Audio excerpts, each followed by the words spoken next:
Selamat malam, Bu Agnes dan teman-teman. Kami dari kelompok A ingin mempresentasikan infografis tentang pemahaman media pembelajaran konvensional dan ide-ide kreatif tentang media pembelajaran konvensional. Sebelumnya, izinkan saya memperkenalkan diri. Saya Ignatius Yuda Krisna Putra dengan NIM 211340446. Saya Marcella Vangelia dengan NIM 211134060. Saya Uci Airina Putri dengan NIM 211341116. Pemahaman yang pertama yaitu diambil dari teori perkembangan kognitif Jan Piaget.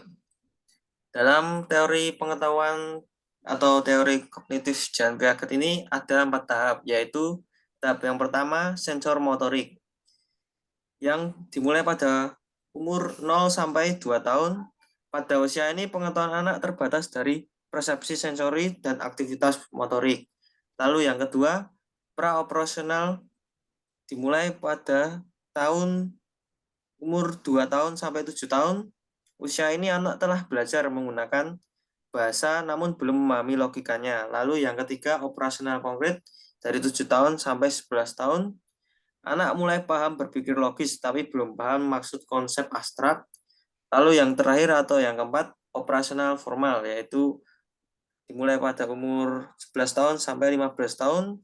Pada usia ini anak sudah mampu berpikir abstrak disertai dengan berpikir logis, analisis deduktif, dan perencanaan sistematis. Lalu media pembelajaran pengertiannya merupakan sebuah alat untuk menyalurkan sebuah informasi atau materi dari pengirim yaitu guru ke penerima yaitu siswa, sehingga siswa dapat termotivasi, terkesan, dan merangsang pikiran serta siswa dapat mengingat materi melalui media pembelajaran dengan baik. Lalu manfaat media pembelajaran yang pertama yaitu memperjelas penyampaian materi. Dalam materi yang sulit dapat diperjelas dengan media dengan mudah. Lalu yang kedua membuat pelajaran tidak monoton atau membosankan. Ketiga, mengatasi keterbatasan waktu, ruang, dan panca indera. Keempat, menimbulkan semangat siswa. Lima, membuat konsep pelajaran mudah dimengerti.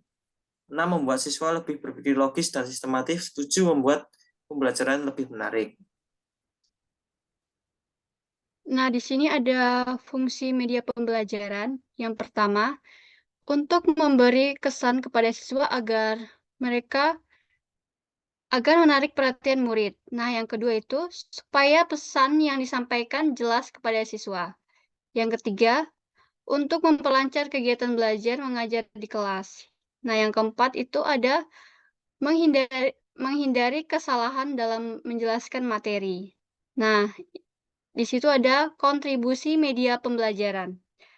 Nah, yang pertama itu penyampaian pesan pembelajaran dapat lebih standar. Yang kedua, pembelajaran dapat lebih menarik.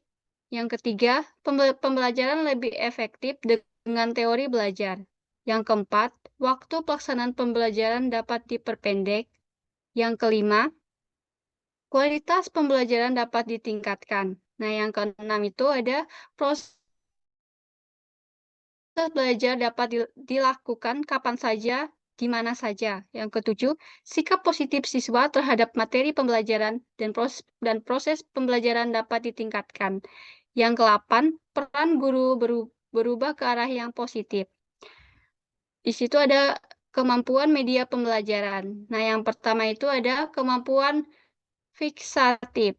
Adalah media pembelajaran dapat menghadirkan kembali suatu peristiwa atau objek jika dibutuhkan kembali. Yang kedua, kemampuan manipulatif.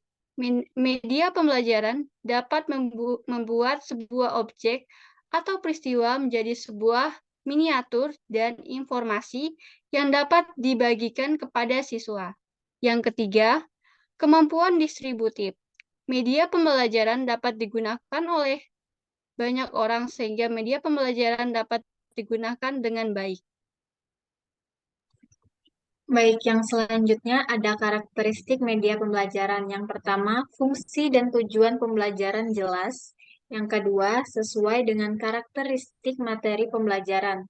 Yang ketiga, efektif dan efisien. Yang keempat, interaktif.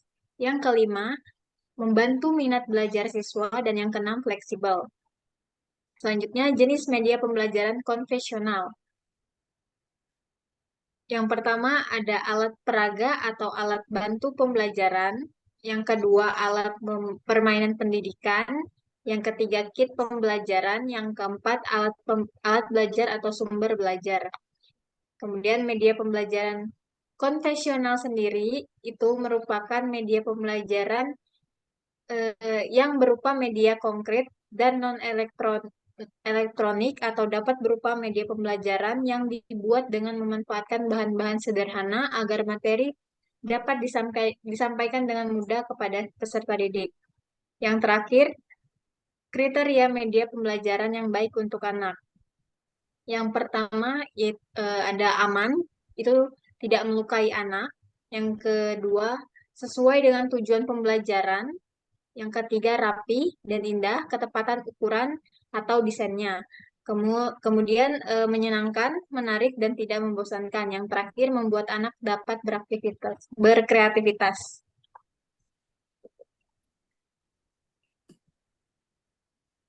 Selanjutnya, infografis tentang ide-ide kreatif dari kelompok kami, yaitu pada pembelajaran atau materi matematika. Kami punya ide untuk membuat papan berhitung. Untuk kelas 2, alasan kami memilih papan berhitung yang pertama, mempermudah siswa dalam menjumlahkan dan mengurangkan. Lalu yang kedua, sesuai fungsi media pembelajaran sebagai alat komunikasi guru kepada siswa. Yang ketiga, juga dapat mengenal nilai tempat ratusan, puluhan, dan satuan. Alat dan bahan yang kami gunakan yaitu yang pertama styrofoam, 2 kertas manila, 3 gelas aqua kecil, 4 stik es krim, 5 kertas lipat, 6 gunting, 7 lem, 8 ballpoint atau spidol, dan 9 krayon. Nah, di sini ada cara membuatnya. Yang pertama itu, siapkan alat dan bahan. Yang kedua, lapisan styrofoam dengan kertas manila. Yang ketiga, gunting kertas lipat sesuai dengan pola stik es krim untuk melapisi stik es krim. Yang keempat, tempel kertas lipat yang sudah dipotong ke stik es krim. Nah, yang kelima, buatlah pola boneka dengan kertas lipat, lalu gunting dan tempelkan pada ujung stik es krim yang sudah dilapisi kertas lipat.